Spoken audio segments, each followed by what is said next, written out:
네, 오늘 우리 주시는 말씀 우리 함께 찾도록 하겠습니다. 오늘 신명기 15장 1절에서 11절까지 말씀입니다.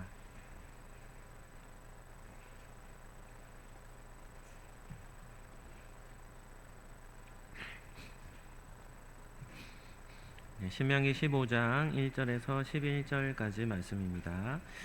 네, 우리 한 절씩 우리 교독하도록 하겠습니다. 매 7년 끝에는 면제하라.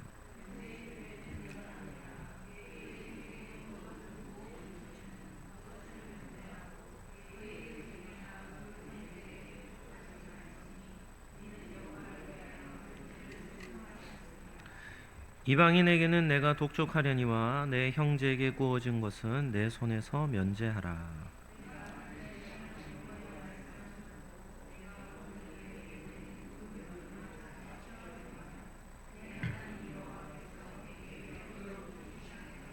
내가 반드시 복을 받으리니 너희 중에 가난한 자가 없으리라. 내 하나님 여호와께서 내게 허락하신 대로 내게 복을 주리니 내가 여러 나라에 꾸어 줄지라도 너는 꾸지 아니하겠고 내가 여러 나라를 통치할지라도 너는 통치를 당하지 아니하리라.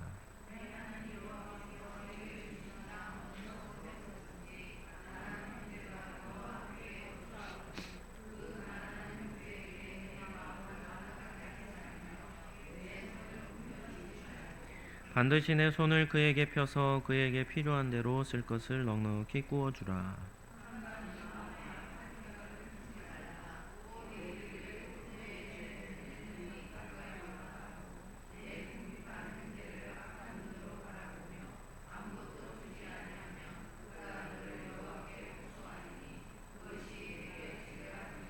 너는 반드시 그에게 줄 것이요 줄 때에는 아끼는 마음을 품지 말 것이니라. 이로 말미암아 내 하나님 여호와께서 내게 하는 모든 일과 내 손이 닿는 모든 일에 내게 복을 주시리라. 땅에는 언제나 가는 자가 그치지 아니하겠으므로 내가 내게 명령하여 이르노니 너는 반드시 내 땅 안에 내 형제 중 곤란한 자와 궁핍한 자에게 내 손을 펼치니라. 아멘. 오늘은 신명기 15장 말씀을 가지고 은혜의 경제 원리라는 이런 제목으로 말씀을 잠시 나누도록 하겠습니다. 오늘은 이제 3월 1일입니다. 제가 고등학교에서 우리 역사를 가르치는 우리 선생님께서 3.1절을 이렇게 외우라고 가르쳐 주셨습니다. 한번 따라 하시죠. 아이고 아이고. 3.1절은 언제 일어난 몇 해에 일어난 일입니까? 네, 1919년입니다. 그래서 아이고 아이고 이렇게 3.1절을 외우라 하시더라고요.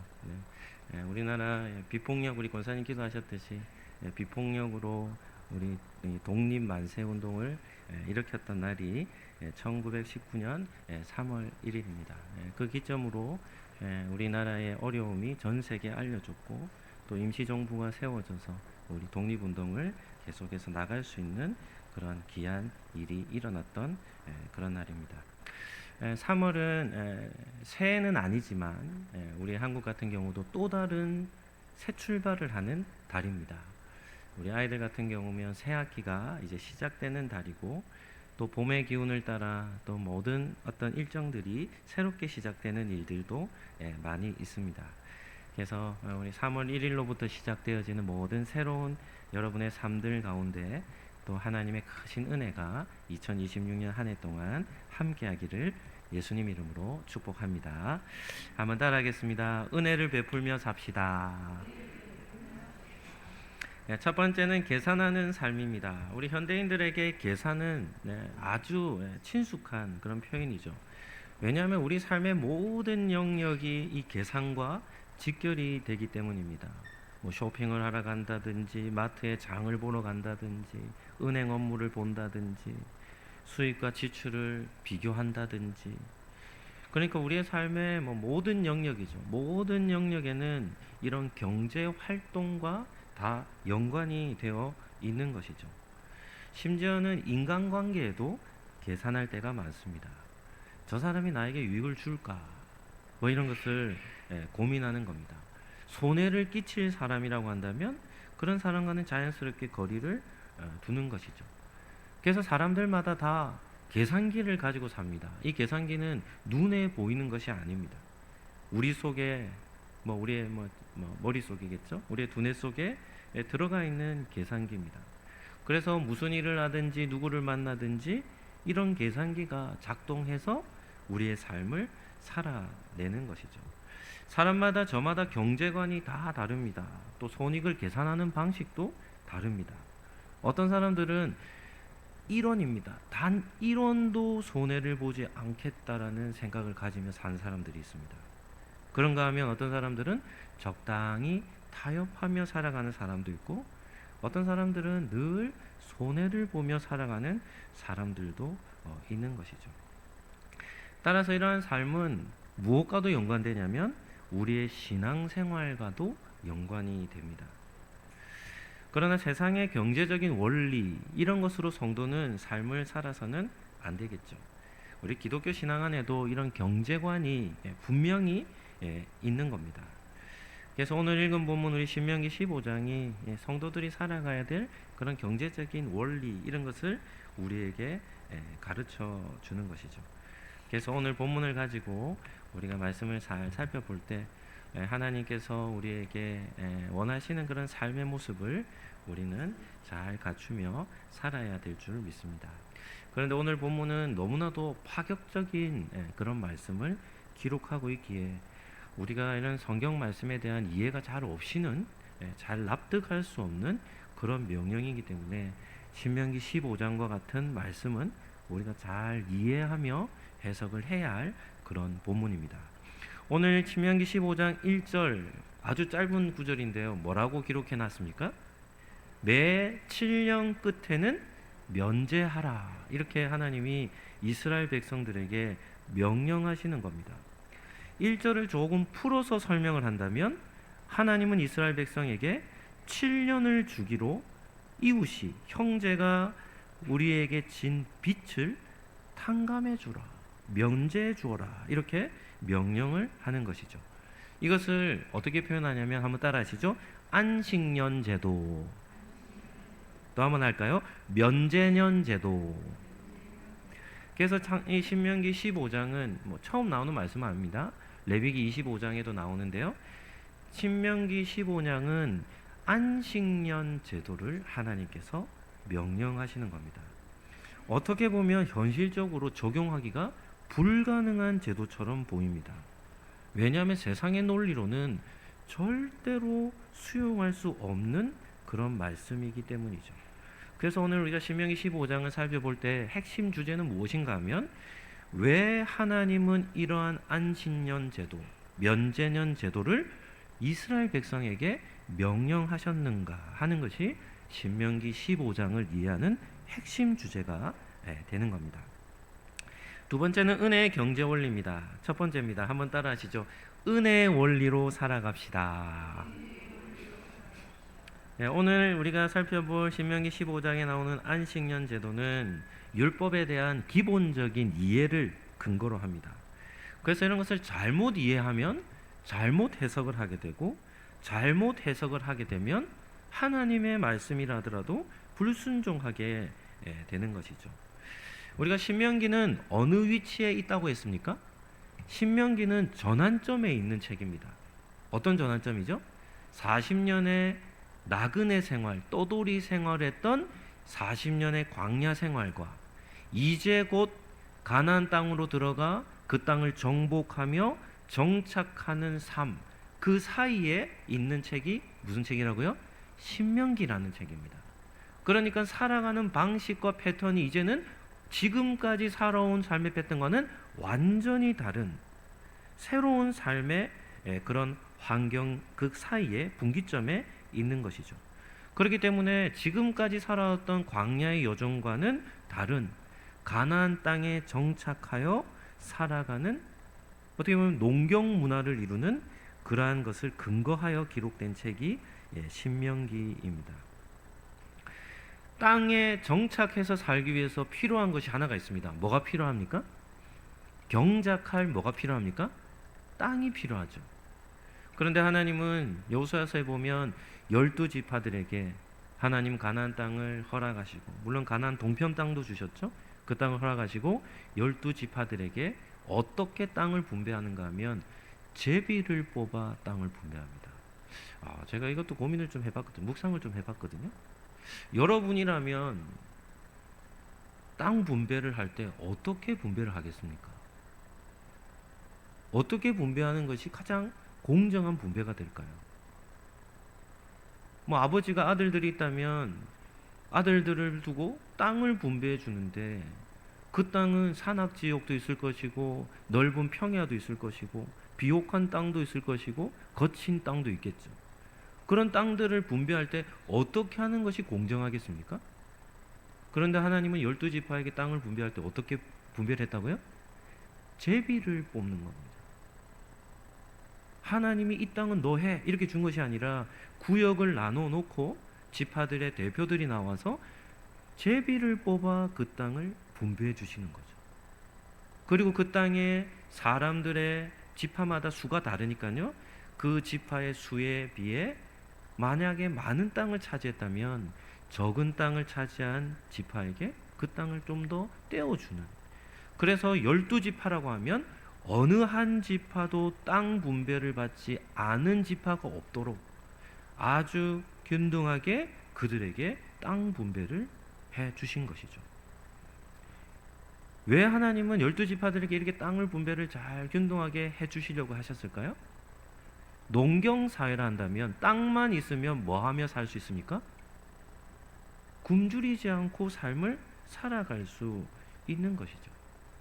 하나님께서 이스라엘 백성들에게 땅을 제비 뽑아 분배해 주셨다는 말에서 우리는 중요한 한 가지 개념을 가져야 합니다. 그것이 뭔가 하면, 이것도 중요하니까 한번 따라 하시죠. 땅의 주인은 하나님이십니다.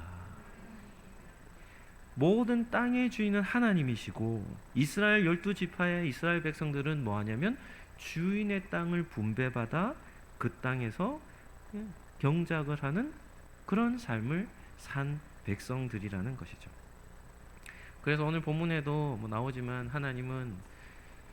하나님께서 다스리시는 나라의 백성들 가운데는 어떤 사람이 없기를 원하시냐면 가난하여 굶주리는 사람이 없기를 원하시는 겁니다.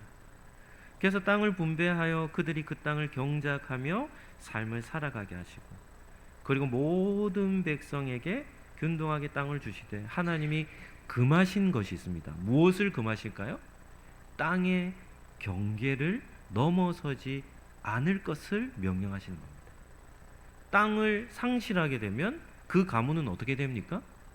더 이상 살아갈 수 없게 되기 때문에 서로 땅 분배를 받은 그 경계를 넘어서지 않도록 명령하시고, 그리고 그 땅에서 이스라엘의 모든 백성들이 그 가문의 유업으로 주신 땅을 경작하며 살아가게 하신 것이 하나님이 이스라엘에게 명령하시고 분배해 주신 땅이라는 겁니다.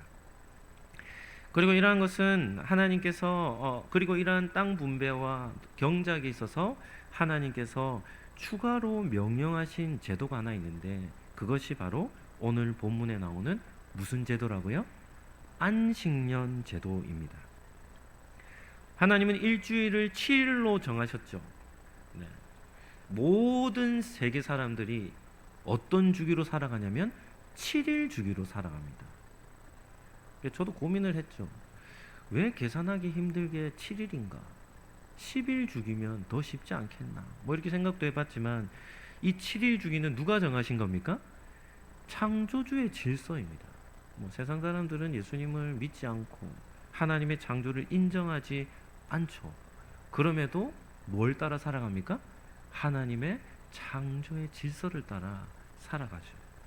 그런데 하나님은 7일의 하루인 안식일을 정하셔서 그날은 쉼을 허락하시고 또 하나님께 예배하는 날로 삼아 주셨던 것처럼, 하나님은 땅을 경작하며 사는 그들에게도 7일째 되는 안식년을 정하셔서 그 땅의 쉼을 하나님은 명령하신다는 겁니다.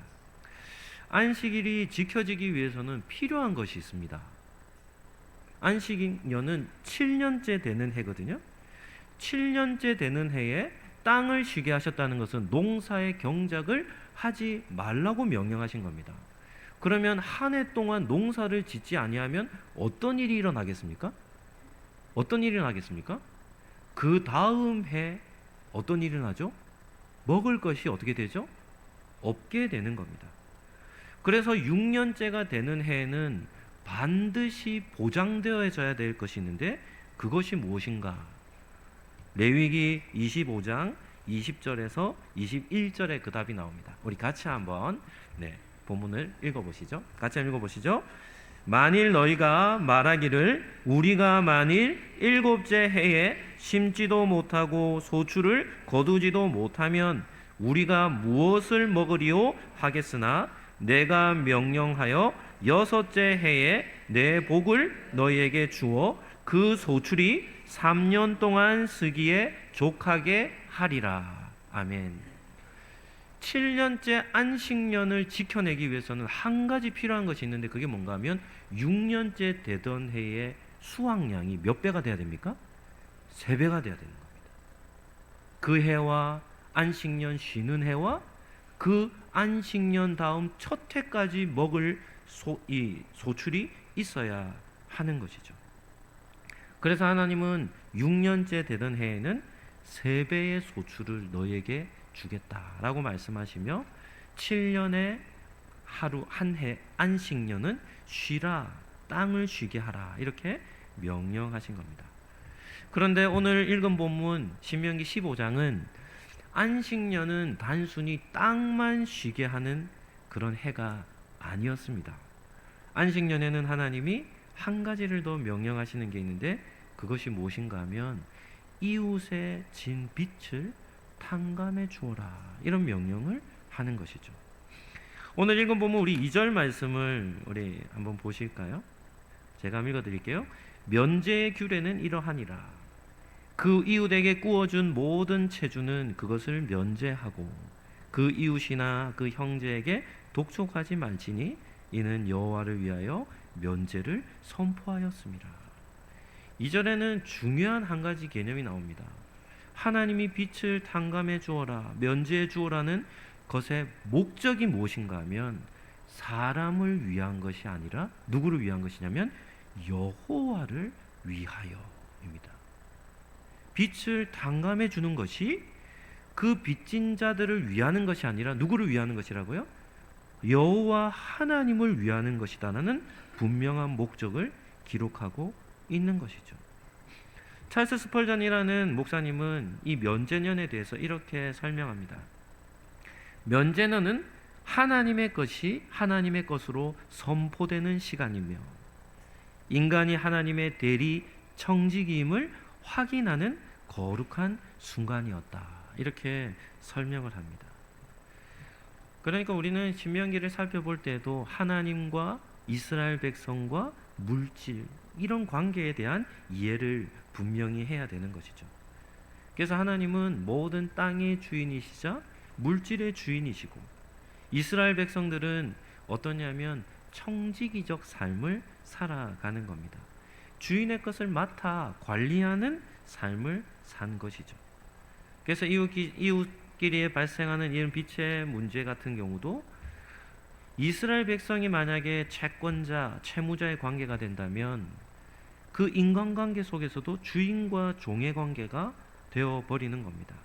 그런데 하나님은 모든 이스라엘 백성은 동등한 신분으로 그리고 오직 하나님 한 분만을 주인으로 모시고 살기를 원하셨고 그리고 빛의 유무에 따라 이스라엘 백성들 안에는 이런 수직적 관계를 하나님은 형성되기를 원하지 않으셨던 겁니다. 그렇다 해서 채무한 채무자들이 빚에 대해서 전혀 갚을 의사가 없는 이런 것을 뜻하는 것은 아닙니다. 채무자는 6년 동안 빚진 그 빚을 갚기를 열심히 빚을 갚고자 힘써야 하고 그럼에도 불구하고 6년 동안 다 갚지 못한 것이 있다면 하나님은 안식년이 되는 그 해에 면제해 주라 이렇게 하나님이 말씀하고 있는 겁니다. 그러한 삶이 하나님 한 분만을 섬기는 삶이자 하나님의 성품을 잘 드러내는 그런 백성의 삶이다라는 것을 말씀하고 있는 것이죠. 따라서 이스라엘 백성에게 안식년은 농사를 짓지 않고 땅을 쉬는 해임과 동시에 모든 진빛을 해방하는 그런 자유의 해로 하나님이 명령하신 겁니다. 그래서 재무자는 하나님의 성품으로 빚진 자들에게 그 빚을 탕감해 주어야 하고, 채무자들은 채권자들을 통해 하나님의 크신 은혜를 경험하게 되는 것이죠. 율법은 하나님께서 이 땅에 세우시고자 하신 하나님의 나라를 보여주는 청사진입니다. 그래서 이스라엘 백성을 통해 하나님은 가나안 땅이 하나님이 다스리시는 그런 나라의 모습을 갖기를 원하셨고, 그래서 안식년 제도를 통해서 매 7년 때마다 모든 백성들이 동등한 신분을 다시금 회복하여 하나님 한 분만을 섬기는 그런 해로 하나님이 명령을 하신 것이죠. 이스라엘 백성들이 애굽에서 노예 생활하다가 어떻게 구원을 받았습니까? 아무런 대가 없이 하나님이 아브라함과 맺은 언약에 근거하여 구원의 은혜를 베푸셨듯이, 이스라엘 백성 역시도 안식년이 될 때마다 이웃에게 그런 하나님의 조건 없는 사랑을 그들에게도 베풀기를 원하셨던 겁니다. 이것이 바로 안식년에 담겨 있는 그런 의미가 되는 것이죠. 그럼에도 하나님은 대상을 구분하십니다. 이방인들에게는 그들이 진 이 채무에 대한 것을 받되, 형제와 자기 백성들에게는 그런 것을 면제하라. 하나님이 그렇게 명령하시는 겁니다. 한번 따라하시죠. 성도는 은혜의 원리를 따라 삽니다. 두 번째는 긍휼의 원리를 하나님은 말씀합니다. 15장에는 빚진 자들에 대한 말씀뿐만이 아니라 가난한 자들, 이런 사람들에 대한 말씀도 있습니다. 11절 말씀입니다. 11절 말씀 제가 한번 읽어드릴게요. 땅에는 언제나 가난한 자가 그치지 아니하겠으므로 내가 내게 명령하여 이르노니 너는 반드시 내 땅 안에 내 형제 중 곤란한 자와 궁핍한 자에게 내 손을 펼지니라. 모세는 가난한 사람들에 대한 태도를 손의 비유로 하죠. 그래서 손을 움켜쥐지 말고 그들을 향하여 손을 펴라, 이렇게 말씀합니다. 그러면서도 그보다 더 본질적인 문제가 어디에 있냐면 7절에 보시면 손을 쥐고 펴는 문제는 무엇과 연관이 있냐면 마음에 달려 있음을 하나님이 말씀하고 있는 것이죠. 내 하나님 여호와께서 내게 주신 땅 어느 성읍에서든지 가난한 형제가 너와 함께 거주하거든 그 가난한 형제에게 내 마음을 완악하게 하지 말며 내 손을 움켜쥐지 말라. 하나님이 이렇게 말씀하고 있는 겁니다.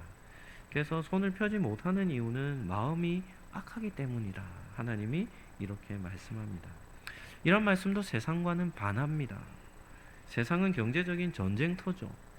어떻게 해서든지 물질을 더 소유하고자 하는 치열한 전쟁터가 우리가 사는 세상입니다. 자유민주주의 참 좋은 그런 정치관이요, 경제관이죠. 그러나 그 안에는 무한 경쟁이라고 하는 그런 치열한 경쟁의 구도를 가지고 있습니다. 그럼에도 하나님은 이 땅 가운데 하나님 나라의 백성들, 하나님이 다스리는 통치하는 나라는 따뜻한 나라가 되기를 원하십니다. 그래서 연약한 자들을 돕는 사회를 만드는 것, 이것이 바로 하나님이 다스리시는 나라의 그런 모습임을 말씀하고 있는 겁니다.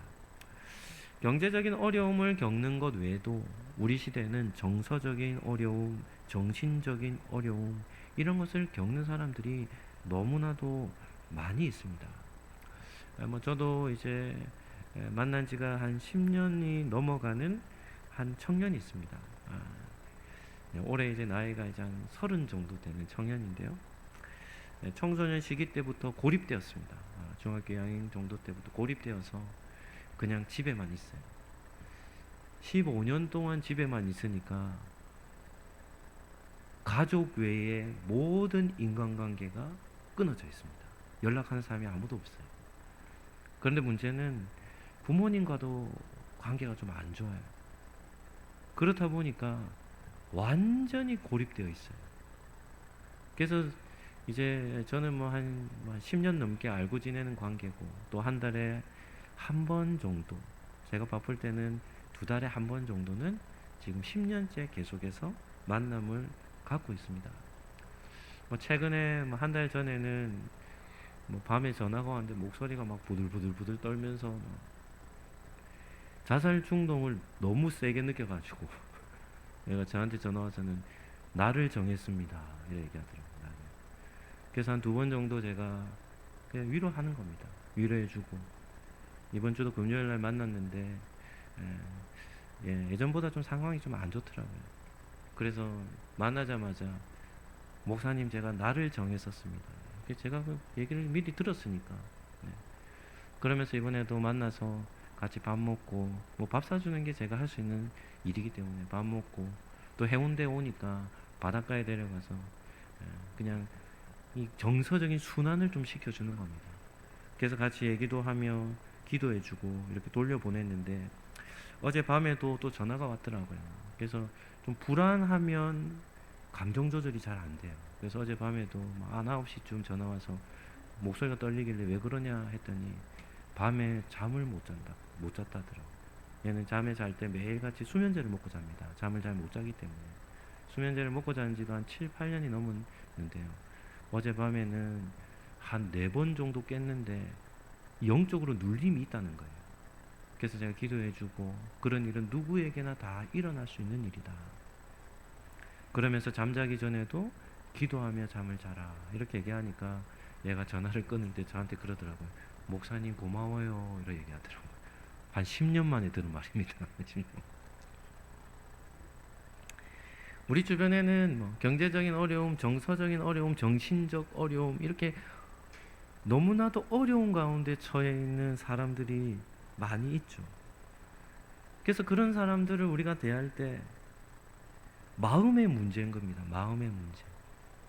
우리의 마음에 여유가 있고 그들에게 선한 마음을 잘 전할 때에는 넉넉한 마음으로, 여유가 있는 마음으로 그들을 대해주라. 하나님이 이렇게 말씀을 하고 있습니다.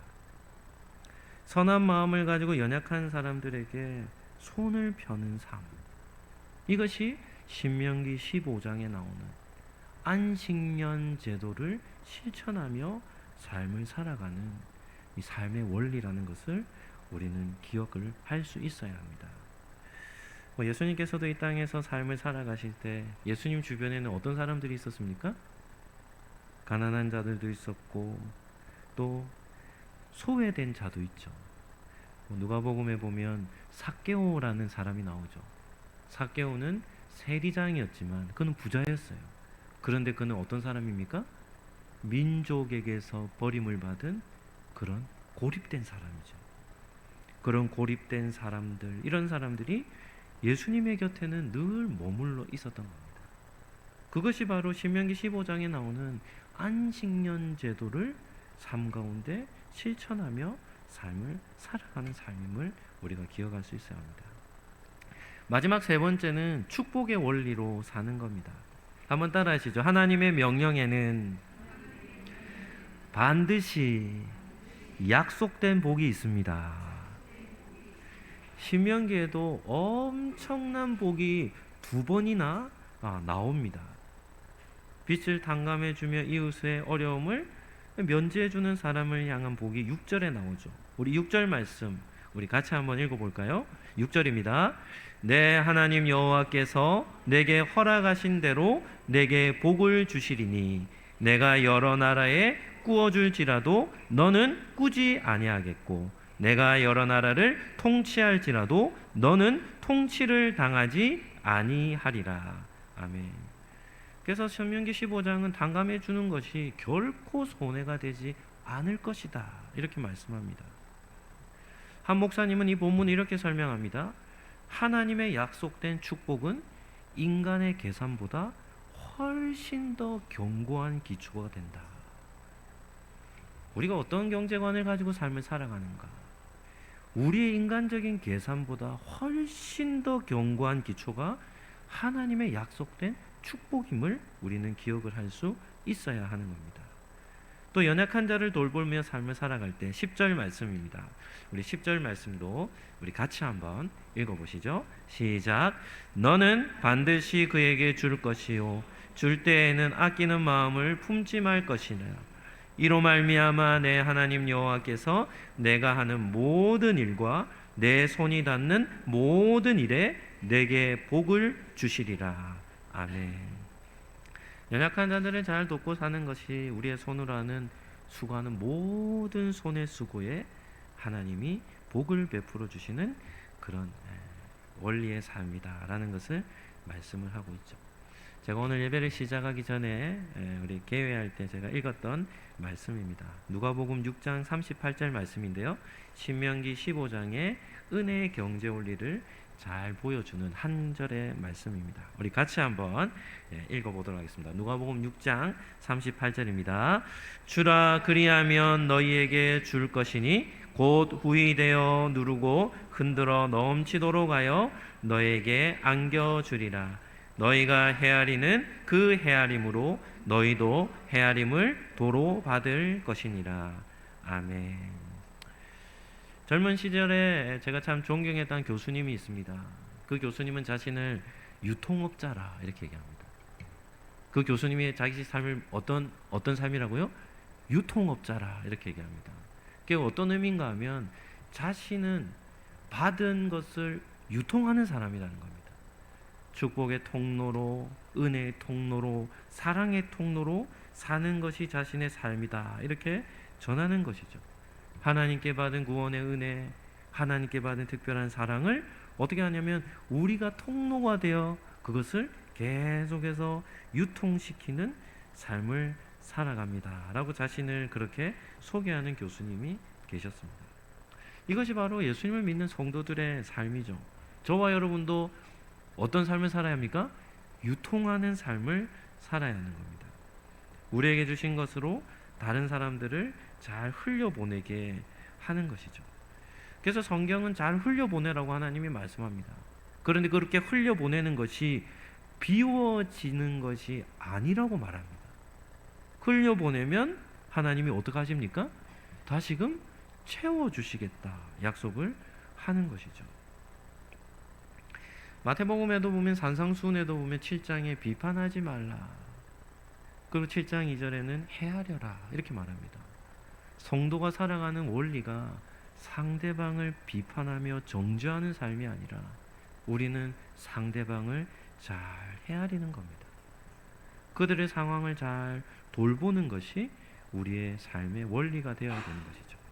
그리고 그렇게 삶을 살아갈 때 우리는 꾸는 삶이 아니라 꾸어주는 삶이 되고, 우리가 다른 사람의 통치를 받는 삶이 아니라 우리가 통치자가 되는 삶을 살고, 그러한 삶을 살아갈 때 우리의 하는 모든 손의 수고에 하나님의 그런 복이 우리의 삶 가운데 주어진다라는 것을 오늘 말씀을 통해 우리에게 주시는 겁니다. 말씀을 정리하도록 하죠. 그래서 신명기 15장은 이 땅에 살아갈 때 우리 성도들이 갖추어야 할 그런 은혜의 경제 원리를 잘 설명해 주는 장입니다. 하나님이 저와 여러분에게 원하시는 삶이란 어떤 삶이겠습니까? 하나님의 통치 정신, 하나님의 성품을 잘 드러내는 그런 삶을 살아가는 겁니다. 그래서 이웃을 내 몸과 같이 사랑하라 라고 하시는 그런 계명, 그 정신을 우리가 살아내는 것이고, 또 성경에는 하나님의 백성을 향한, 하나님의 공동체를 향하여 그 대상을 삼고 있기 때문에 저와 여러분, 우리가 함께하는 우리 신앙 공동체 안에서의 그런 멤버십을 가진 성도들을 향한 그러한 삶의 원리가 신명기 15장에 나오는 그런 은혜의 경제 원리가 되는 겁니다. 세상 사람들은 도무지 이해하지 못한다 할지라도, 그들의 논리와 계산으로는 풀리지 않는 그런 삶이라 할지라도, 우리는 하나님의 은혜의 경제 원리를 따라 삶을 살아가며 하나님이 우리의 삶의 주인이 되심을, 또 그런 은혜가 저와 여러분의 삶 가운데 주어짐을 우리는 경험하며 살아야 할 줄로 믿습니다. 한번 따라 하시죠. 은혜를 베풀며 살아갑시다. 예수 그리스도의 은혜와 하나님의 사랑과 성령님의 교통하심이 하나님께 받은 은혜를 흘러보내며 살아가기로 다짐하는 우리 상록교회 모든 가족들 머리 위에 지금부터 영원까지 함께 있을지어다. 아멘.